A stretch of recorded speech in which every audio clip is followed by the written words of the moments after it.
రాష్ట్రంలో పెట్టుబడులు రావాలని తాము కృషి చేస్తుంటే వైసీపీ నేతలు దుష్ప్రచారాలు చేస్తున్నారని మంత్రి లోకేష్ ధ్వజమెత్తారు. సింగపూర్ అధికారులకు మురళీకృష్ణ అనే వ్యక్తి ఈమెయిల్ పంపారని వెల్లడించారు. ఈమెయిల్ పెట్టిన మురళీకృష్ణకు వైసీపీ నేతలతో సంబంధాలున్నాయని స్పష్టం చేశారు. జగన్ అనే వ్యక్తి క్రిమినలైజేషన్ ఆఫ్ పాలిటిక్స్ చేస్తున్నాడు. అంటే ఆంధ్ర రాష్ట్రానికి పెట్టుబడులు తీసుకురావాలి, యువతకి ఉద్యోగాలు ఉపాధి తీసుకురావాలని ఆయన అహర్నిశలు కష్టపడుతున్నారు.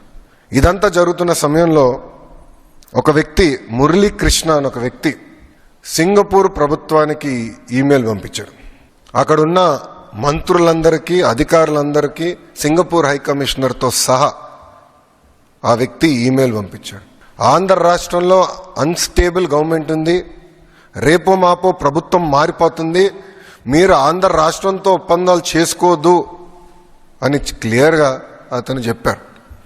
మేము అందరం ఆశ్చర్యపోయాం, మరి ఇంత కష్టపడుతున్నాం, పెట్టుబడులు తీసుకొద్దామని మేము ప్రయత్నిస్తాం, ఎవర్రబాయి ఈ వ్యక్తిని మేము చెక్ చేస్తే ఏకంగా ఆ వ్యక్తి పెద్దిరెడ్డి రామచంద్రారెడ్డి కంపెనీ PLR కన్స్ట్రక్షన్స్లో పనిచేస్తున్న వాళ్ళతో అనేక సార్లు మాట్లాడారు. వైకాపాకి చెందిన మాజీ ఎమ్మెల్యేలతో కూడా అతను మాట్లాడారు.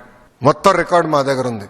అంటే వాళ్ళు ఒక వ్యక్తిని ప్రోత్సహించి అతని చేత ఒక ఈమెయిల్ పెట్టిస్తే ఇవన్నీ ఆగిపోతాయి, అభివృద్ధి జరగదు, అప్పుడు తిప్పి మమ్మల్ని తిట్టచ్చు, అభివృద్ధి జరగలేదని ప్రయత్నం చేస్తున్నాడు జగన్ రెడ్డి.